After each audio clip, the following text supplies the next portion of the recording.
Hello everyone. In this part of lecture, I am going to discuss about the numerical example which is being used in design of DC machine, and figure shows a simplified rotor stator for DC motor. So this part is a stator and this is our rotor. Simplified form is given here. The mean length flux path length of a stator is 50 centimeter, means flux is going from here to here, that is 50 centimeter length is given here, and its cross sectional area is 12 centimeter square is given here, 12 centimeter square.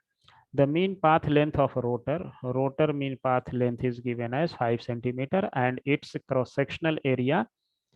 uh, its cross sectional area may also be assumed 12 centimeter square. Cross sectional area of this rotor is also assumed 12 centimeter square. Each air gap between rotor and stator is 5 centimeter wide. So air gap from here, this is the air gap between a stator and rotor. Here also a stator and rotor, there is a air gap, and that gap is given as 0.05 centimeter is given.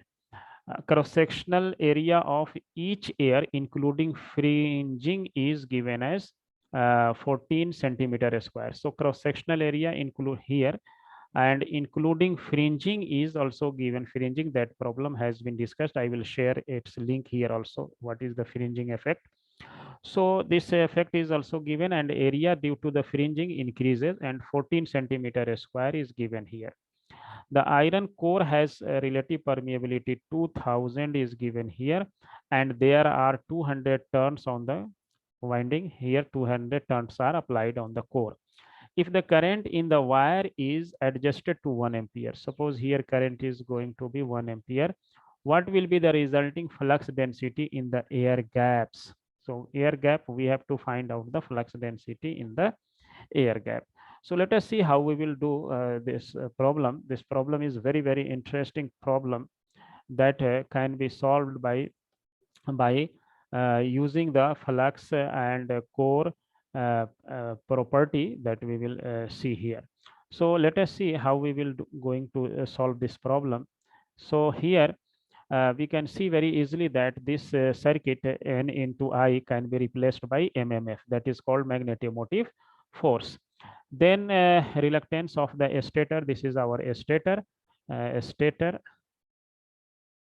and its reluctance is represented by RS. And then this flux also goes to air gap here. This portion, there is a air gap. So that gap is written by RA, air gap 1 reluctance is written here.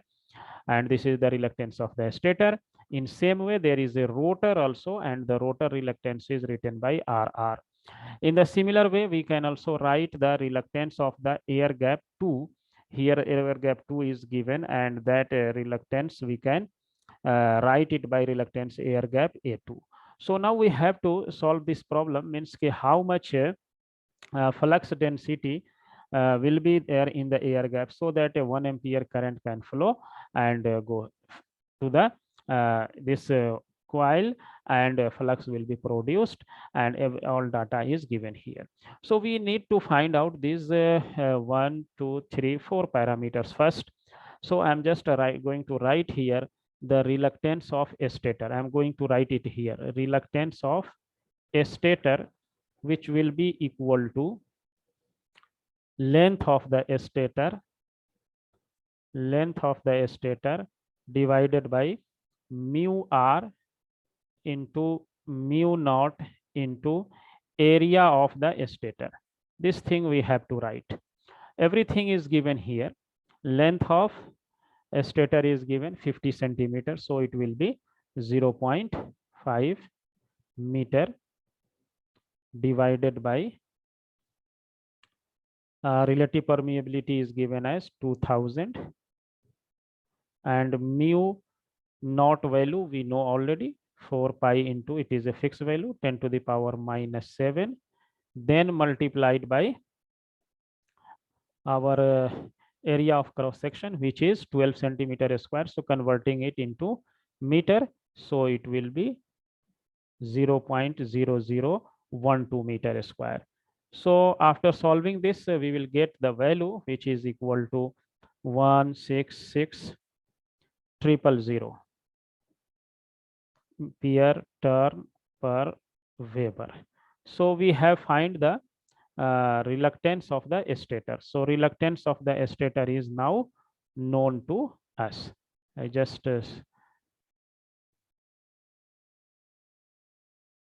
so reluctance of the stator is known. Now we have to find out the reluctance of gap 1. So reluctance of a rotor and gap 1, we will first of all we find the reluctance of the rotor. This is the stator reluctance, and this reluctance is the rotor reluctance. So RR, we can find rotor reluctance, which is equal to length of rotor divided by mu R mu naught into area of the rotor. So length is given here 0.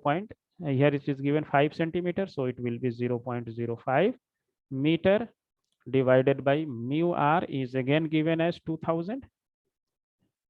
Same material is used for a stator as well as rotor, and mu naught value is 4 pi into 10 to the power minus 7 into the, well, area is also, its area is assumed to be same as the cross sectional area as given in the question, meter square.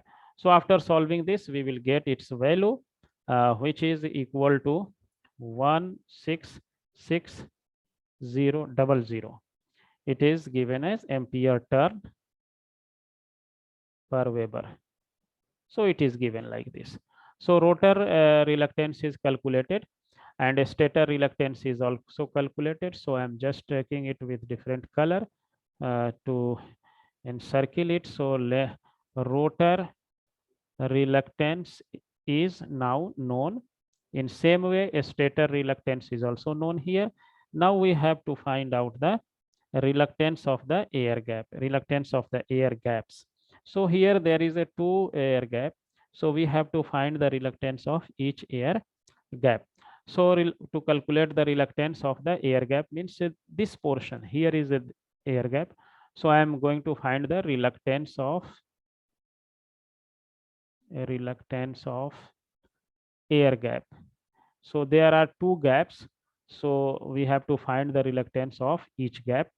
So now we can write a reluctance of the gap, that means Rg, which is equal to length of the gap divided by mu naught mu R into area of the gap. So in question it is given for both the gap area is same. Due to the fringing, its area is increased, and length is same for both the case. So I just write here R a reluctance gap air 1.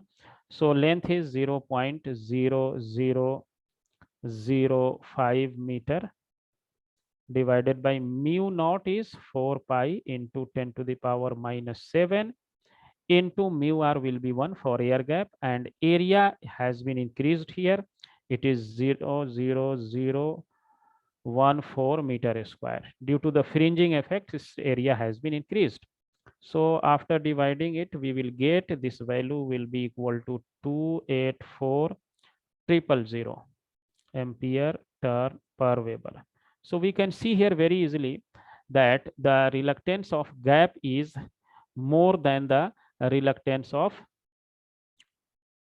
material, means reluctance of the core. So air gap has a very high air reluctance. So now because all these 3 connections are in series, because same flux is going to this core and this rotor and air gap, so all are connected in series. So now I can write total reluctance. So total reluctance we can find out by writing the relation that is called R total. Total reluctance will be equal to reluctance of the stator plus reluctance of the rotor plus reluctance of air gap 1 plus reluctance of air gap 2, and these two are same. So by putting all this value, we will get the total reluctance will be equal to 751,000. So this will be the total reluctance ampere turn per Weber.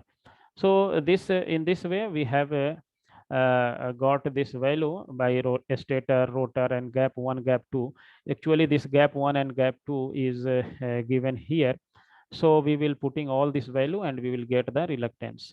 So now net magnetomotive force, as we know the from this diagram we can say this net MMF will be equal to 5 multiplied by the total reluctance. So here we can write this relation total MMF using again Ohm's law for magnetic circuit, which is equal to N into I equal to N into I equal to total phi into total reluctance.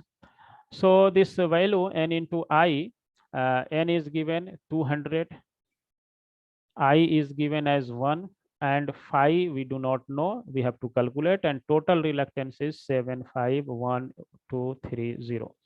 So by doing this, phi will be equal to, by calculating this, we can find out the value of the flux. Just we have to solve it, we will get its value. And its value is coming 0.00266 Weber. This much is coming. Now flux is calculated, so we can find out flux density. So flux density D will be equal to phi by area. We have to understand very clearly that here area we have to utilize the area of the air gap, because this much flux is asking in the air gap. So air gap area we have to use, not core area.